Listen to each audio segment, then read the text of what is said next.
All right. Well, welcome to the Tommy Christie Show. Tommy Christie. I'm joined by a special guest today. His name is Shervin, aka Shervin Shares. You might know him as Shervin Shares. He is a YouTuber, a content creator, and just a badass human. That's what I always say to people that bring on my show. Shervin, how are you doing today, my friend? Good, man. How about you? It's good to be here. I'm doing really well. I actually stayed up really late last night. I was trying to take photos of the aurora borealis, but I didn't see it. I got skunked. Have you seen it yet? I feel like dark is too much pollution. That's a good point. Yeah, I guess that's probably the most light pollution in the entire world, right? Yeah.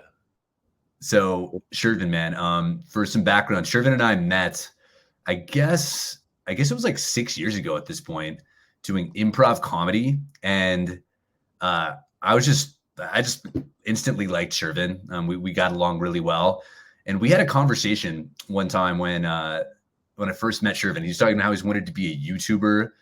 He was talking to me about Bitcoin. He was telling me about all of these things that I was so skeptical about. I thought it was stupid that he wanted to be a YouTuber. I really thought he was dumb for wanting to do that. And now he's sitting at 160,000 followers. Shervin, like, what did you see at that point that other people didn't see in YouTube?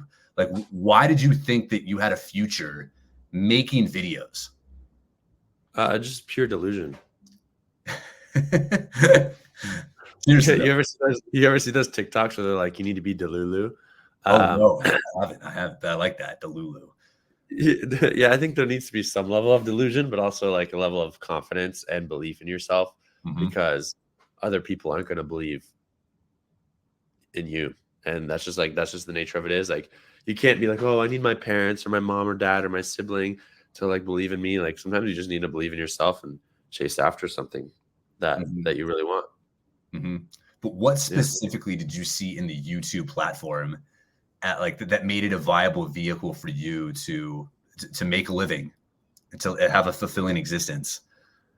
I don't know if I saw a viable vehicle to make a living. I was like, I want to figure out how to make it a viable vehicle. That was kind of the initial goal. Like, I think it's like you see other people and you know that they can do it. So like, how do I become that? And I know it's not going to be easy. So it's just a process of like, all right, what kind of work do we need to put in? What do we need to learn to figure out to make this happen? And what would you say are like if you were giving advice to, let's say, day one YouTube Shervin? I looked at your account. It looks like 7 years ago was the first time you posted a video. What would you tell them, high level, if you could only tell them, let's say, 3 to 5 things? Yeah. About me? Or no, about how to succeed on YouTube. Like what were some of the hardest earned lessons that you would distill down in like 3 to 5 points? That's a good question. I would say ideas matter more than anything. So you need to make sure you have a good idea. And then the second thing is packaging. Just like any product that you sell, like on a shelf, you need to make sure that the box looks intriguing enough. And on YouTube, that's title, thumbnail. So that would be the second piece, right? The idea being the idea of a product that people want, and then 2, packaging it in a way that makes it desirable. And then 3, having a good product, which is like a good video. Okay. So it's pretty simple. It sounds like at the end of the day, difficult, but simple. Yes. It's simple from a theoretical standpoint, but it's very hard to execute. I see. So yeah, I've noticed that the thumbnails are super important, and they're almost like cringeworthy. You know, when you see a thumbnail, it's like, you know, like it's that face that you see, but it's all about capturing attention, right? Like you want to stop the scroll of somebody that's on their page. Exactly. It's like there needs to be some kind of curiosity gap or emotional trigger that makes people want to say, hey, I need to stop what I'm doing and watch this right now. And how long did you kind of suck at making videos? Like at what point would you say you became, let's say, when did you kind of transcend the first level? Still suck at making videos. But the first level, it's hard. What does that mean exactly? I like, when would you say you stopped sucking at it and like you were starting to become proud of the work that you were doing? How long did that take? I think it from like a perspective of like, this is my job, I think it took a couple of years, because from that perspective, you need to make videos for a specific audience. target audience, and that took me a couple years to figure out. And staying like within my niche, which is like health and fitness tech, I would say. So that took some time for sure. If you look at it from that lens, yeah. Because I looked at some of your earlier videos, but it seems like you, based off of your YouTube that's currently published, it seemed like you had a niche right away. Did you delete some videos? I did, yeah. I hit a lot of the videos. Oh, okay, that makes sense. Because like I'm looking at it now, and like most of it seems really on brand with where you're at now. How to do laundry at a laundromat. That went pretty viral. Yeah, that was one of my first viral off-brand videos. It's pretty. I kept all the viral ones that were off-brand, but I hid and privatized all the ones that were not. Nice. So you did like the great purge of Shervin shares. Exactly. That's cool. So excellent, Shervin. What advice in general would you give to somebody that's looking to get involved with this creator economy? Because that's something that fascinates me, and it's something I've discussed a lot on my podcast with people. Because honestly, like the corporate environment is just so uninspiring to me, and I'd love to get involved with this creator economy. Like, what advice would you give to somebody that wants to move into this sphere, generally speaking? I'd probably say don't. Really? And the reason I say that is because it's a lot of work. If you're not willing to put in the work, like I always think about how nice it was to have a corporate job.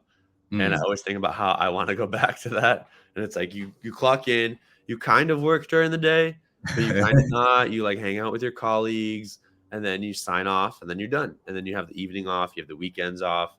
But kind of going into the creator economy, it's different because there is no signing off. There is no like weekend.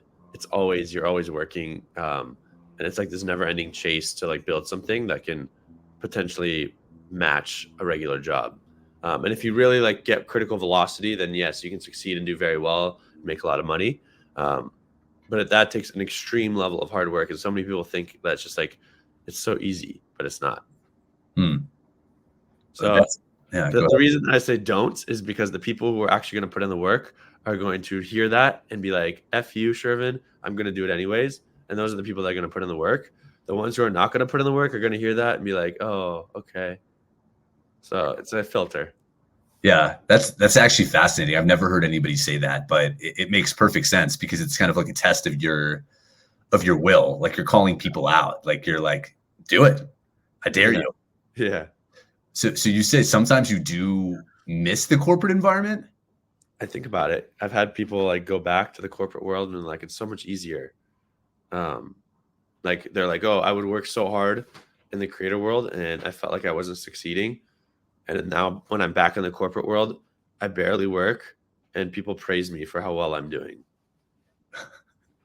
Yeah, that sounds about right based off my experience in the corporate sphere. There's I think Dan Coe. You know Dan Coe? No, I don't think so. Well, I'm pretty like I like to post on X a lot, and he's huge on X, and he talks a lot about how the creator, like the modern day creator that's making money on the internet, without the help of a corporation, they're like the modern day hunter. You know, like they are out there hunting for their food, they're hunting for their meal, they're hunting, and it's like this very. I mean, does that resonate? That kind of hunting idea?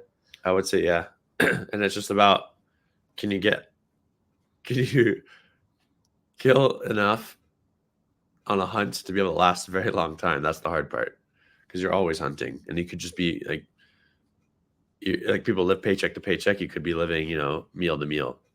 You're always hunting. And how? I was just wondering, like, how do people typically monetize on YouTube? Like, what's the main strategy for like, paying the bills if you are creating YouTube videos? I think there's a couple like revenue streams. Like one would be YouTube AdSense, which is ads on YouTube. Then the second is probably like sponsorships, where brands will pay money to be in your video. And then there's affiliate, which is like links that are in the description. And then selling your own product, whether it's like a digital course or physical product, but like having your own product to sell. Okay, I see. So three main buckets that YouTubers typically use. Yeah, I would say those are kind of the main revenue sources, the biggest ones. Sure. And Yeah. who on YouTube really like who would you say has inspired you the most on YouTube? What creators would you say your style has been molded by the most? A wide variety, like a lot of like comedic creators who are very entertaining, and would incorporate a lot of different people in their videos. Like I really like those people, Mhm. just because I felt like I was hanging out with their friend group. So I try to incorporate that in mine, like an entourage type feel. Yeah, yeah. And then a lot of educational based creators who are just very good at speaking about whatever the topic is and like being able to quickly educate me on it. That's Mhm. another one. Um, and my goal has kind of been to merge those two, create very entertaining educational videos that have like an entourage feel to it. Hmm. Edutainment, more or less. Yeah. Yes, a little bit. Yeah. Yeah, I think you do that really well. I love something I've noticed in your videos is you do these really like funny cuts. Like you'll be like talking about something that's just like a little off topic, and then you'll just like cut it. And Yeah. I think it's hilarious, and it's a very subtle kind of like use of like videography. But I think you're doing it, dude. You're definitely an edutainer. Yeah. It's those are like little fun moments. I'm like, yeah, this is funny. Or I think, at least I think it's funny. I mean, if it makes you laugh, I think that's a good proxy. Although, our senses of humor aren't perfect.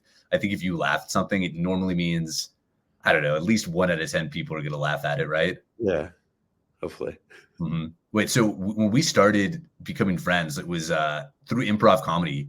Would you say improv comedy, like learning some of those techniques, did you think that got you out of your shell a little bit and helped you be funnier?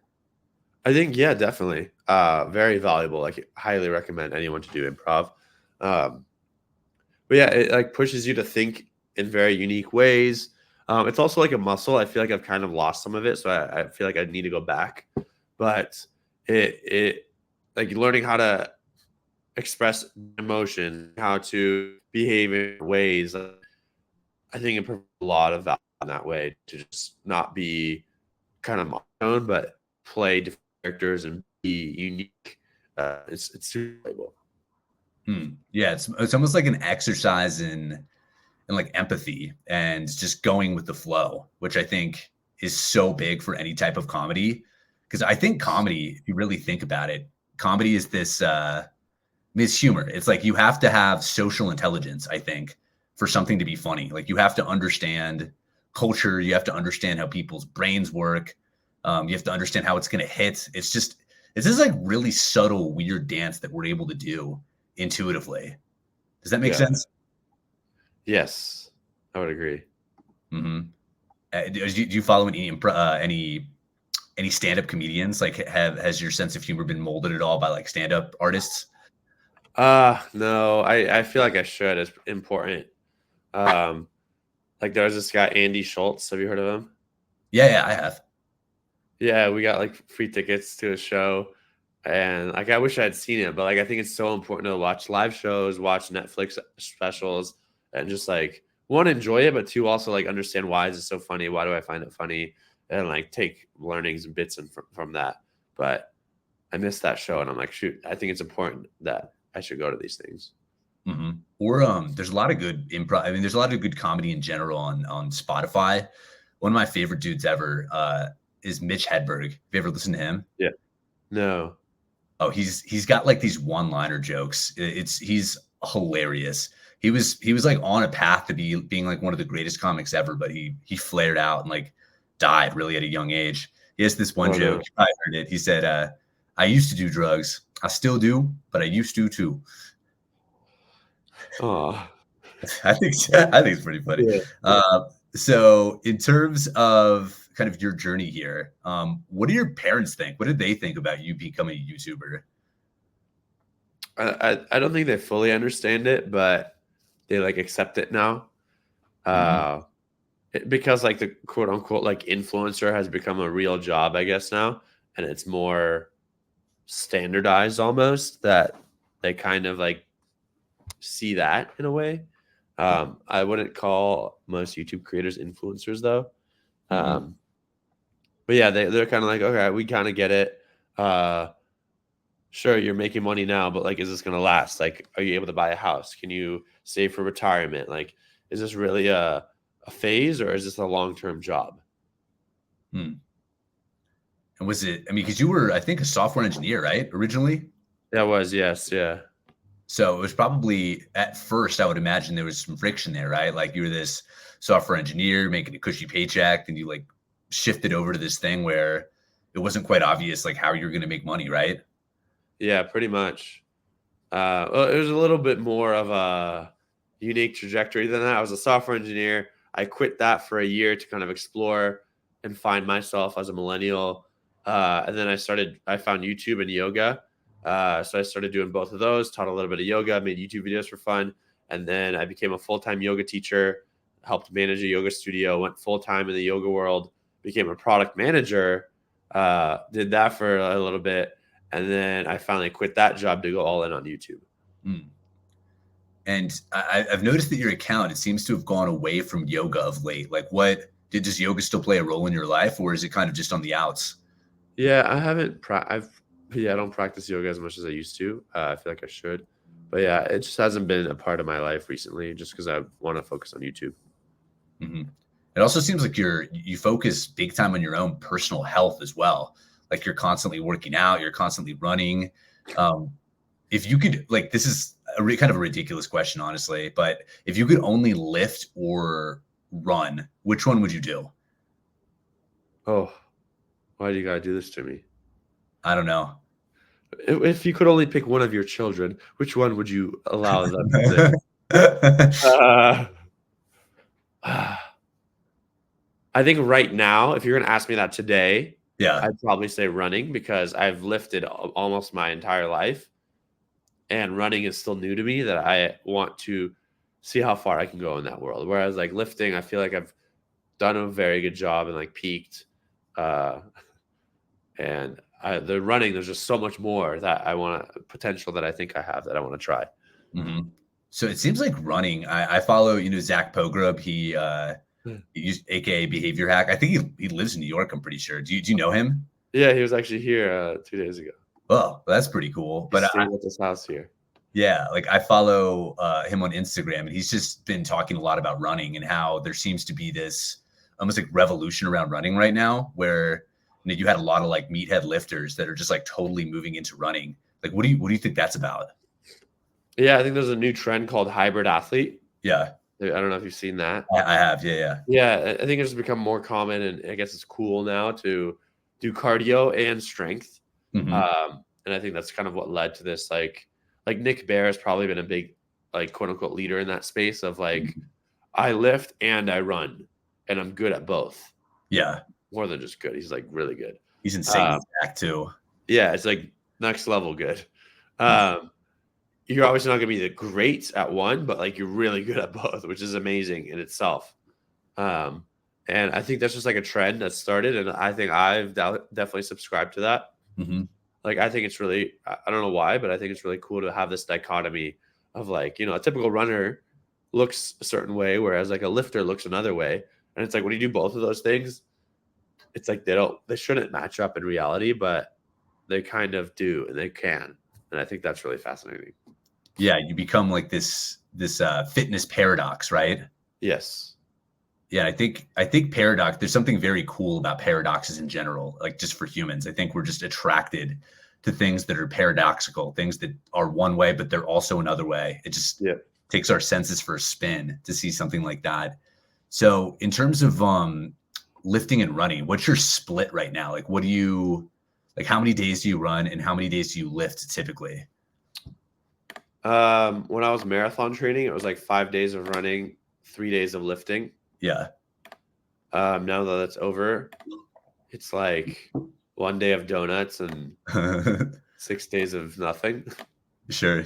But yeah, it was usually like 5 days running, 3 days lifting. It's really hard to do doubles, especially if it's like a hard running day and a hard lifting day.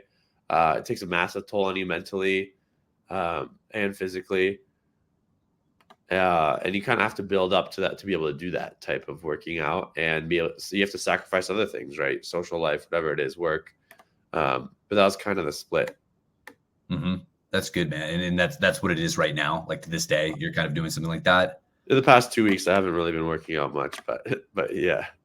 And I would imagine that you feel that, right? Like in your mental health, you probably just like feel a little bit off if you're not like exercising the way you used to. Yeah, well, it's kind of like after I did the London Marathon 2 weeks ago, I was like, all right, what's the next goal? I don't really have a goal right now, and I kind of let everything slide. So now it's just like I need to set a goal and a reason to go to the gym and like rebuild that habit. I just haven't done that yet. So you're a very goal-driven person, it sounds like you need a goal. Yeah, I think so. But I would also like to have habits that are chasing after an infinite goal. So that way I am working out even when I don't have a goal. Yeah, that's the ideal scenario. Yeah, like what is it? Simon Sinek, the Infinite Game. Have you read that book? Yeah, I've not, but I've heard about it. It's one of those books. I don't think you have to read the whole thing. I think you could probably just read honestly like a chapter of it. Naval Ravikant? Yes, heard of him. Yes. Yeah, he has this really good critique of like business books. He says most business books are like 10 times longer than they need to be. Like they could just be like a long blog post and you would get the total essence of the book. The essence of the Infinite Game is to like find these games that you just like to play, essentially just because you like to play them, not for any type of like hard goal. You just want to, and life is an infinite game itself. And that's why it's so important to be a moral actor and to be cool with other people, because it's just going to keep going. And if you talk shit to people, then it's just going to spread and, it's going to damage you over the long haul. 100% agree with that. Yes. I would imagine that's a big thing in the YouTuber world, right? I'm sure there's like scammy YouTubers and they probably get revealed really, really fast if they're being mean to other people or stealing ideas. Yeah, I think that's in every world you're going to experience that, right? You're going to have bad actors. And there's really not much you can do, right? It's just kind of how the world works. They're going to be there, and it's like you can either distance yourself from them or you could try to fight them, but that's kind of hard. Yeah, it's a good way to put it. Yeah, I don't think it's a battle that we typically would like to fight. But in terms of something I've been really into too, just to bring it back to lifting and running, I've been really into lifting. Like I'm actually very close now, a 500-pound deadlift. That's the goal that I've been gearing towards. And I've put on like 30 pounds to get it. It is kind of crazy what a goal, like an overarching goal, can do for your fitness habits. That's what I've been learning. And I just wanted to double click on that. What do you think gets in most people's way, like towards training in general? I think it's the consistency piece, like showing up. Because like the education, like the information's out there, right? It's easy to figure out what you need to do to get there. It's just about showing up and doing the workout. And I think, at least personally, I struggle with the consistency piece. And I think a lot of people who also want to chase after a goal struggle with that. Like, yeah, you can run a marathon, you have your marathon plan, but like how many people actually do all the workouts for that marathon workout plan? Probably not. It's probably a very, very small percentage that actually get 100% of the workouts done. So I think that's the piece. It's just that it's about getting it done, consistently showing up.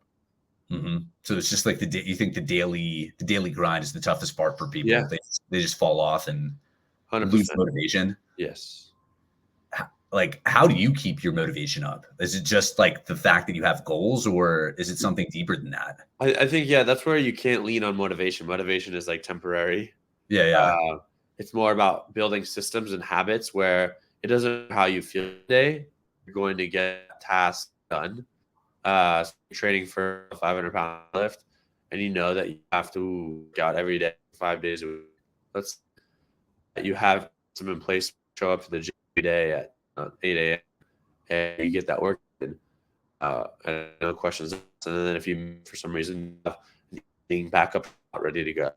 And it's just show up, and it doesn't matter if you didn't do it well or you did it, you're showing up doing it.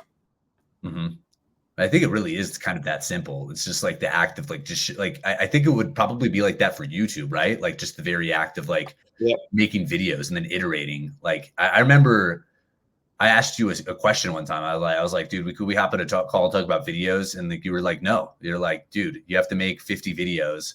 And then once you make 50 videos, come talk to me. I was like, okay. And I didn't do it. So, it's funny that you bring that up. Is you're not the only person who asks that, right? There's so many people that do. Yeah. And it's the same thing. I've learned that a lot of people have these like aspirations, but they also it's not a big enough goal to prioritize to put in that work of consistently making, or consistently showing up, whatever it is. And it's pretty rare that a lot of people are like, yeah, I want to make YouTube videos, or I want to achieve this fitness goal, and then they actually show up. So that's kind of why I go back to just showing up consistently is so important, and it's like the piece that most people miss.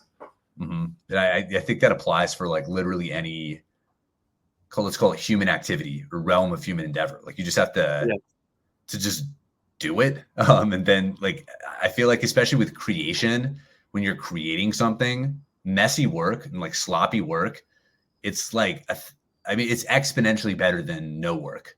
Yep. Does that resonate? I would say 100%. Yeah. It's better to, yes, there is a point where it's like, all right, you're just doing messy work, and you've done it for 3 years every day in a row, and you haven't grown. Yeah, that's kind of the corner case. But a lot less people are going to be stuck at that piece. So that's why the best advice is just to do messy work and do it consistently. Mm-hmm. And when let's say that you put out a video and let's say it doesn't do that well for you, like it doesn't really hit, what questions do you ask yourself when you like reflect back on it, when you're trying to improve and hone your craft? Yeah, that's a good question. I would say it's going back to like the three pieces of advice that I gave, right? Idea, packaging, and the actual video. So I go back and I ask myself, like, was the idea not broad appealing enough or interesting enough? To like, was the packaging, was it not clickable? Like I'll look at the data, like what's the click-through rate? Are we not getting enough clicks? And then 3 is looking at like, okay, was it a good or bad video? So that would be the data side, like watch time, average percentage view. Like, are people watching? We have thresholds of like, is 40% of the video being watched or not? And if it's not, then that's a bad video. So there's data for each of those 3 pieces that I look at. Mm-hmm. And then you just, based off of that data, you have a pretty decent idea of kind of what went wrong. Yeah, usually it's like, okay, well, I know the packaging was off, or the packaging was really good, or the packaging was good, but the video was bad. People clicked it, but then they didn't watch because they didn't feel like they got what they came for. Mm-hmm. Yeah, that makes perfect sense to me. And I actually watched a few of your videos this weekend. I kind of went down to Shervin rabbit hole, like on Saturday night. I watched like 4 videos back to back to back. And I really liked one that stuck out to me that I just really got a lot of value from was the Peter Attia one. Yeah, it's called Dr. Peter Attia's Fitness Routine.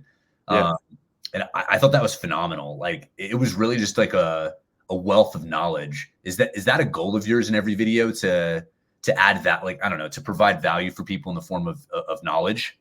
Yeah. I'm curious, why did you think it was a good video? Was it just the knowledge piece? Was it like, what specifically about that? I think it was made for me in that video was mainly the knowledge that I really like. And obviously like your charm and like you were funny, like there were a couple of funny moments, but I really just loved the all cause mortality protocol. Like I really took, like, I took notes on that because I thought it was just such a valuable kind of mental model and set of practices for people to become healthy humans. Because it kind of like, it summed it all up like really, really well. So it's a good like summary of Peter Attia's thoughts and opinions in a way.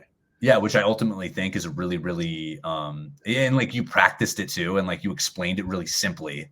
So I think it's just a really good job like communicating the information, like teaching, I think. Yeah. Mm-hmm. And then going back to your question, what was your question about it? Like, is my goal to be educational? Yeah, yeah. Is your goal in every video, is it to convey knowledge to people? Yeah, I would say for the most part, it is. I do sometimes slip into the territory of this is just entertaining, but I think to an extent, the goal is I want people to watch the video and walk away like they learned something, because I like to watch videos where I walk away and I learn something. Definitely. No, I fully agree. That's one of the main like I either go to YouTube to entertain myself or to learn something. There's no, I don't think I really ever go to YouTube for anything else. And I've actually learned that I don't really think I can eat food anymore without YouTube. It's just that, like, are you the same way? Like, do you put on YouTube when you eat? No, food? but I know a lot of people who do that. I guess I probably do. Yeah. Yeah. It's such a like, do you think the network effects of YouTube will just continue to just blow up over the next few decades? I think so. Well, it's already taken over most TV platforms, right? Mm-hmm. I would argue the biggest competitor to YouTube is probably Netflix. Um, Mm-hmm. but yeah, what's interesting is a lot of people who watch YouTube, like it's a very subset. Like some people just like don't. They're like, oh, people watch YouTube. I don't get it. But then there are people who watch YouTube like us, and it's like I go to YouTube.com and I'll watch YouTube like during my bored moments. If it's like fulfills me in some sort of way, and I think it's a matter of time that more and more people are like that. Mm-hmm. But yeah, I do see that as a thing that happens. Yeah, I think you're spot on. I've actually found myself like when I go to people's house and they have like a smart TV, I go to YouTube more than anything because Yeah. I know I know that I'm gonna have a much higher likelihood of finding what I want to see there. Especially, I think the thing that's really powerful about YouTube now is just the algo. I think the algo is so dialed in, like it knows exactly. Like I just brought up my YouTube and it's got all these videos that like I would just love to watch. Like once we hop off this, I'm like, wow, look at that. You know, like it's a video about basketball. Here's a video about Joe Rogan talking about Jesus being real. I'm like, that's cool. You know, it like knows exactly what I want to watch. It's just so dangerous though. It is. I'll go to youtube.com and I'm like, I want to watch that. Open new tab, new tab, new tab. And then I got like 10 videos and I'm like, okay, it's gonna take me like an hour and a half to watch all this stuff. Yeah. How do you use YouTube productively? Like do you take notes? Like how do you use it productively as a YouTuber yourself? I just call it research and I sit there and watch. Okay. Do you take notes? Do you have I like a don't usually I'll take mental notes, but I don't take like actual notes unless I'm like very intentional about what I'm doing. Um, but yeah, I like to tell myself that it's research, but it's probably more for entertainment purposes. Um, but yeah, I'll watch YouTube, and it's good to like stay up to date to the trends and what people are talking about. Um, so there's some value in it where it might not be like I'm directly writing down the value, but I do see some value. Yeah. No, but I actually I think that's real. I think that's really valuable. Unless you're really distracting yourself and not creating, Yeah. I think what you're talking about is really important because I view what you do as a YouTuber. It's art. You know, like you're making art. Each video you put up, it's art. Whether you want to like believe it or not, like it's something that's going to be up there forever unless you like intentionally take it down. So I think the more art you consume, more or less, and especially the more good art you consume, it just kind of naturally and subconsciously will come out of you when you're creating. Yeah. Does that idea resonate? I would agree. I think everything you consume, whether it is YouTube or your friends or family Mhm. conversations, that Yes, influences how you think and thus influences what you make. totally, totally. I really got into photography of late, but I'm actually shifting away from it just a little bit because I don't see a path there for. I mean, I see a path, but I just don't think it's the one way I want to make money online. Yeah. But I think any time that I've spent creating with my camera is time really well spent. I don't regret any time I've ever created art. Do you? Like, do you ever regret some time where you just sat down and created something? No, I don't think so. Because it's like you feel fulfilled and you feel like accomplished when you do it. Mm-hmm. What I mean, if you're cool talking about this, what do you have cooking up on the back end on YouTube? Do you have any videos that you're super pumped about? I have a lot of videos. Like, how Um, are you like typically concurrently working on? Like, what does your creative process look like for a YouTube video? I would say creatives are very all over the place. Yeah, So my creative process is also all over the place. fair. Um, like we probably have 10 videos that are being edited in the pipeline. Um, I have like 3 videos that I'm like kind of filming ish here and there because they're kind of like take a while. Um, and then I have like 5 to 10 videos of like ideas in my head. So there's a lot of things going on at once. Um, and my job is to create deadlines for myself so that way I get it out because I think as a creative person it's very easy to be like I want to do this, I want to do that, and like you have all these ideas and there's endless Yeah, opportunity, and you kind of like midway through one idea you have another idea, so you go to that idea and it's like you're now dancing all over the place. So I have to restrain myself and say every Saturday we're publishing a video. It needs to be done. So that's kind of the goal, is like, how do we make sure to stick to that? So that's your rule of thumb, is at least one video a week. Yes. Okay. So over the course of a year, you'd have 52 videos, maybe even more. Yeah, I think that's great. And do you reflect on each video? Like, how long does it take you to understand whether a video is successful or not? It can take up to a year. Some videos, like a Huberman's video that I made, I was like, this video, it's a trending topic. I thought the packaging was good. The overall decent enough. And it flopped. I asked all my friends, like, why am I doing well? I thought it was good. And they're like, yeah, it's a good video, you know. But it took a video. I look at the graph. It's stuck below 30,000 views for almost a year. In about a year, it shot up and almost it's over 500,000 views. Whoa. So sometimes it takes a while, or you just serve that video to the right audience. I think YouTube just took a while to figure that one out. It was a good video. It just took a while to find the right person to feed it to. That's fascinating. Yeah. So it just randomly blew up, like just over the course of a few weeks. Yeah. I wish I could share my screen, but I could show you. It just skyrocketed. Is it the sleep routine one? Huberman sleep routine, yes. Yeah. That was one of the ones I watched as well. I really liked that video. Did it blow up when there was that controversy around Andrew Huberman? No. This was like July last year. Okay, got it. But it just went parabolic, seemingly out of nowhere. Yes. Okay. And that actually ties in with something I wanted to ask you about, because something I felt a little weird about is like sleep tracking, because I feel like sleep tracking is going to like negatively affect my sleep. What do you generally think about sleep tracking? Are you constantly tracking your sleep? I think if you can do it in a healthy manner, then it's good. I am constantly tracking my sleep just out of curiosity. Yeah. If you're doing it from a place of curiosity, sure, but it's easy to over obsess. And if you're that personality that over obsesses, then it can get dangerous. Mm-hmm. Like, have you fallen into that trap where you were like tracking your sleep to death and like really just killing your energy levels? Because in the beginning, yeah, there's like phases. When you first get it, that phase of over obsession starts, and then you realize, oh, okay, this is too much. And now, like, I don't check my trackers every day, but I will from time to time. But I still wear them every day. Yeah, it's like I use it as a accountability mechanism. So like, it's really good. I know if I drink alcohol, my scores are going to be really bad. So it keeps me in check to avoid bad behaviors. And then just like knowing if I get sick, like I had a fever last week, and I could see it on all my wearables that I had like a +2 to 3 degree fever.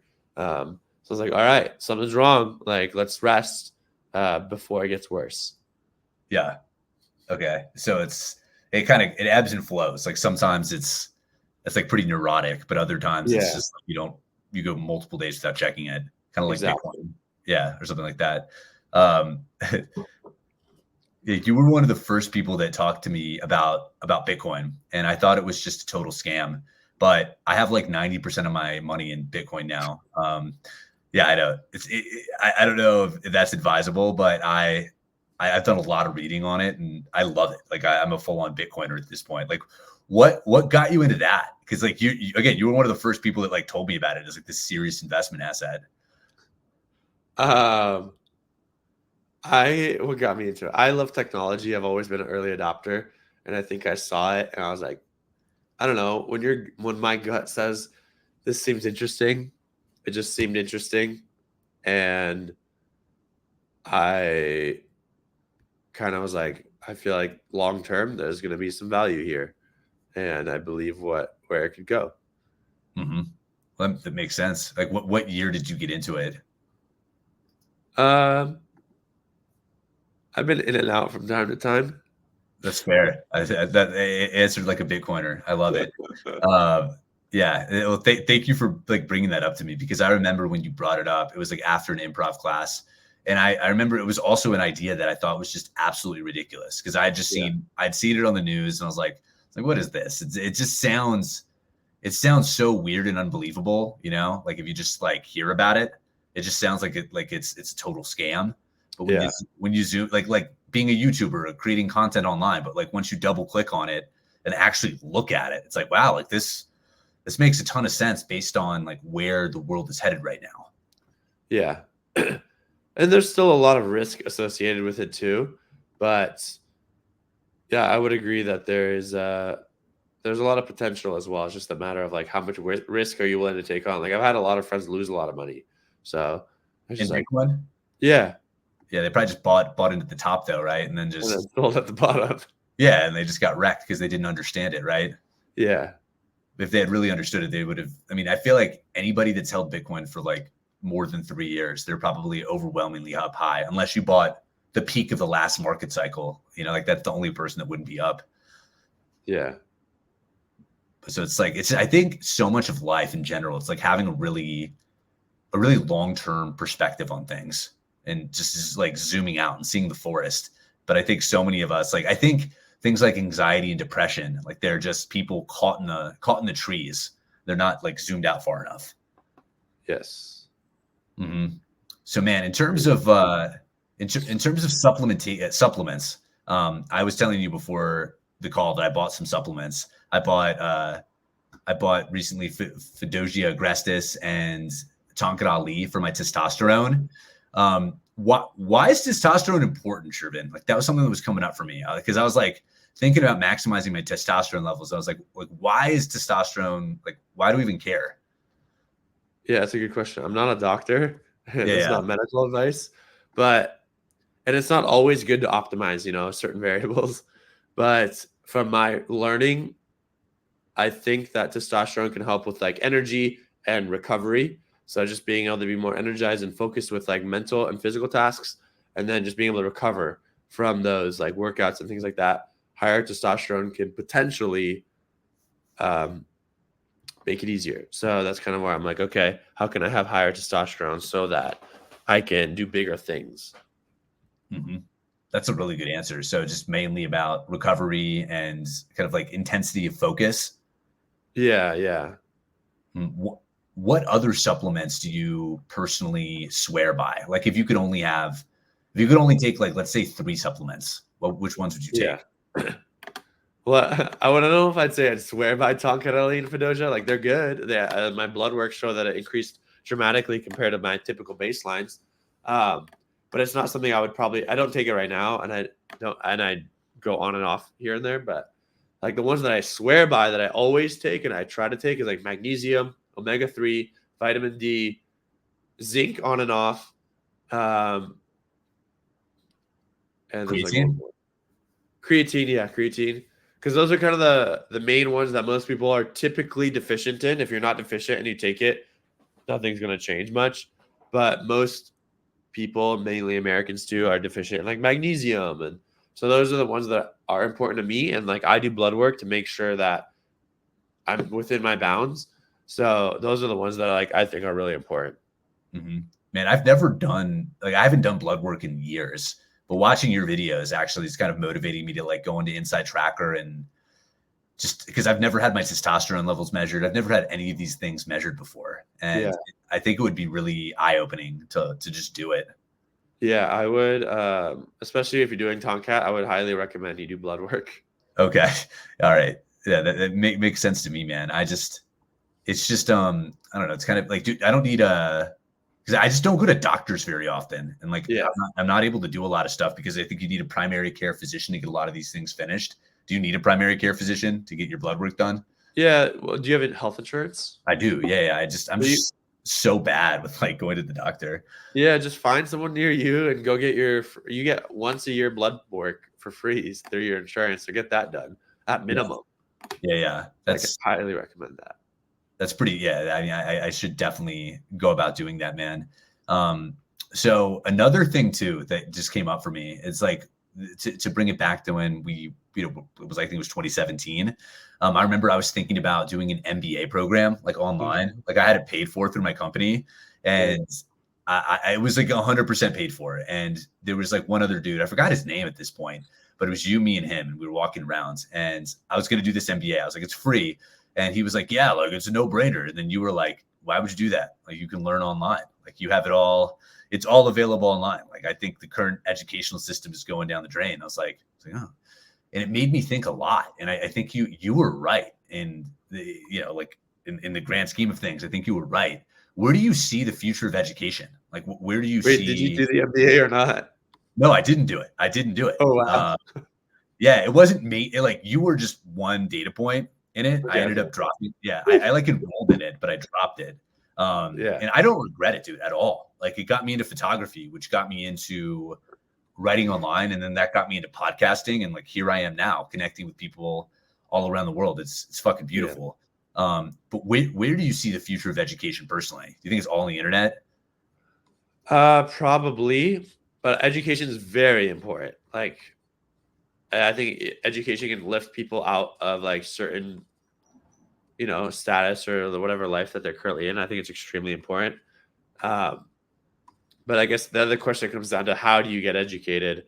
And the internet provides a lot of easy ways to become educated. Wait, was you at? But which I would argue that what I do today, I learn everything on the internet. But the structure of a school, the in-person pieces of it, like there's also a value to that is not just education. Like I would get an MBA for the networking piece, but I would go to a top tier MBA school because like it doesn't really make sense for a networking piece to network with like mid tier, in my personal opinion. And that's only if I could get it. But then from like an education piece, like I don't think I would go and like learn math and like history and all those things online on my own. I would have to kind of be forced to do it in a school setting. So that's where it's kind of important to have that accountability and almost like forcing function in a way. But the internet provides almost every resource for you to learn about anything that you want and willing to put in work, which back to the piece people consistently bring up, then that's the biggest problem. That just because the education and the resources are there, people are going to like, consistency is first. School is that consistency, yes, and then more important, and having the tools, information available online. Mm-hmm. I think that doesn't provide consistency. Mm-hmm. I think part of the problem too with learning online, I think you just touched on it there. It's like there's just so much information. It's just like it's pure chaos. Like how do you personally like how do you make order out of the chaos online? Like how do you know where to learn, and how do you know how to structure your education on the internet? That's why people sell courses, right? Yeah. It's the information in the course is available. It's free. But what they're doing is they're organizing it for you. So that way the order to go in, and they're creating that structure.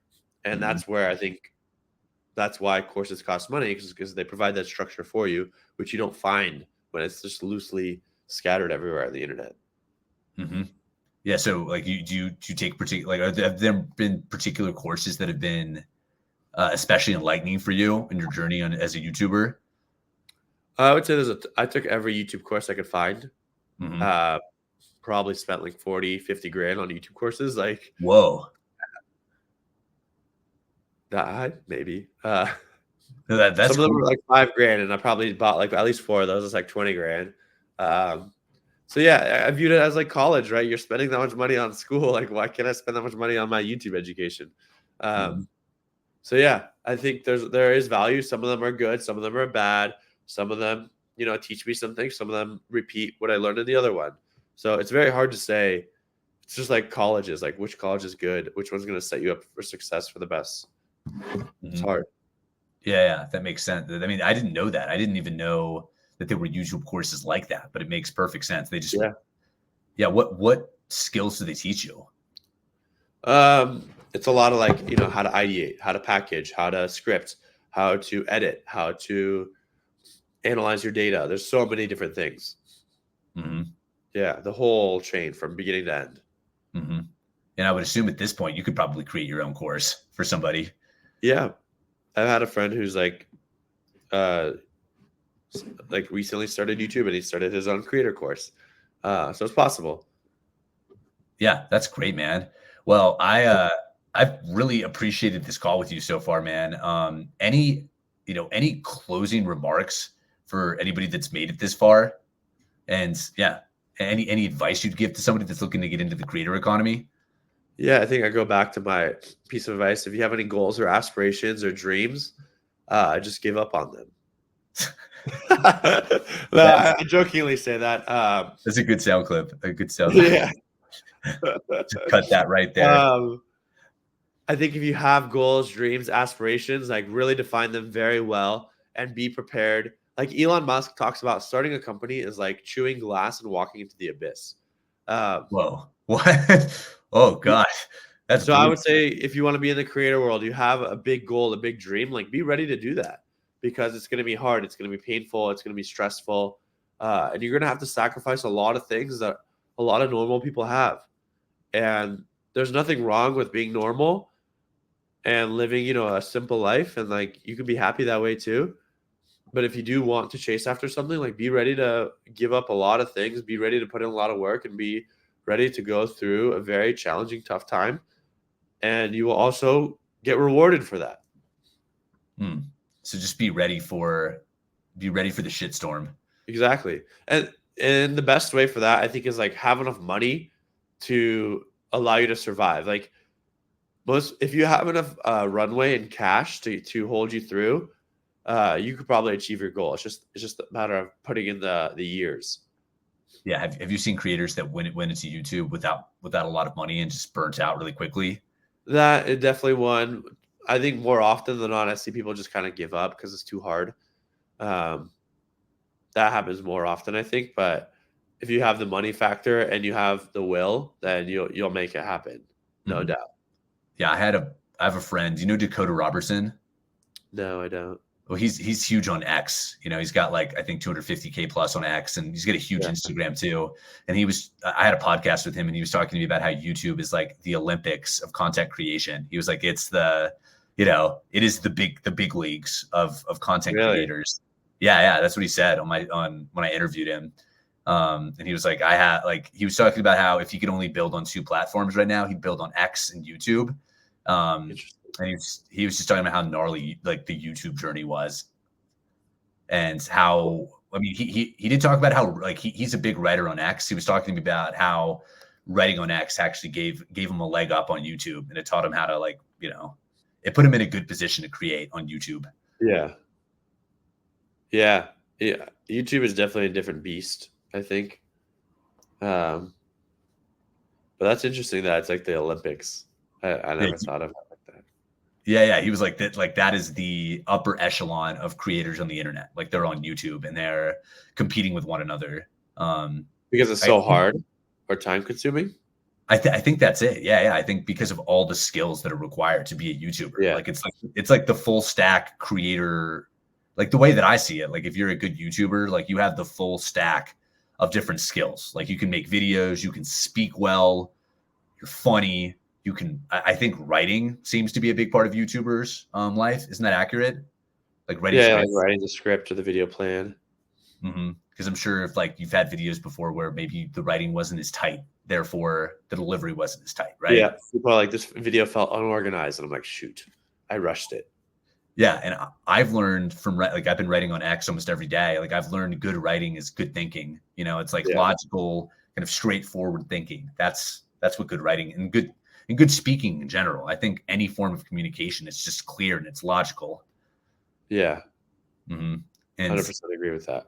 Yeah. And the one thing too, I realized I was like cutting it off there, but here's another thread. I realized that from doing this podcasting, it's caused me to become a much better speaker because I've analyzed hours of myself speaking and cringing at myself. You know, it's just like seeing me talk and say these filler words. It's taught me so much about myself to just watch videos of myself. Would you agree with that? 100%. I think that I don't do well enough is reviewing my videos and like giving myself feedback. I think I need to allocate time because sometimes like I publish a video, on to the next. But I think sitting down and like watching the video, taking notes of like what I like, don't like, I need to do a better job of allocating time for that, for sure, because it can be really valuable. Yeah, I've found the most value in that, even though like when I go back and listen to my first episode that I recorded a couple of months ago, I literally cringe at how much I use the word like. I think that's the killer of good speech is the word like, because I think we're taught to just like subconsciously taught to say that from a very young age. Did you suffer from that too? Yeah, probably. And I like to say "all right, so" in my YouTube videos a lot. We all have these like filler words that are not ideal that we should ideally cut out. Yeah, but I've noticed that you say "all right, so," but you use it as kind of like a transition, Yeah, but it's like right? not always necessary. But yes, I do. Yeah, I mean I think it's fine, but I do think if you overuse anything, you can wear out its utility pretty quickly. Yep, 100%. Well, awesome. But where can people find you? Just at Shervin shares on all social platforms, YouTube, anywhere else. Love it, man. Well, Shervin, it's been a real pleasure, my friends. I really appreciate you coming on and sharing your absolute wealth of wisdom. Seriously, like you're doing the thing, and it's very inspiring. You know that Yeah. was one thing that I really got from watching your YouTube channel. Just a lot of inspiration. So keep it going, brother. And if you've made it this far, I hope you have a wonderful day. And thank you so much. Dude, thank you for having me. I hope this podcast continues to grow, and it was fun.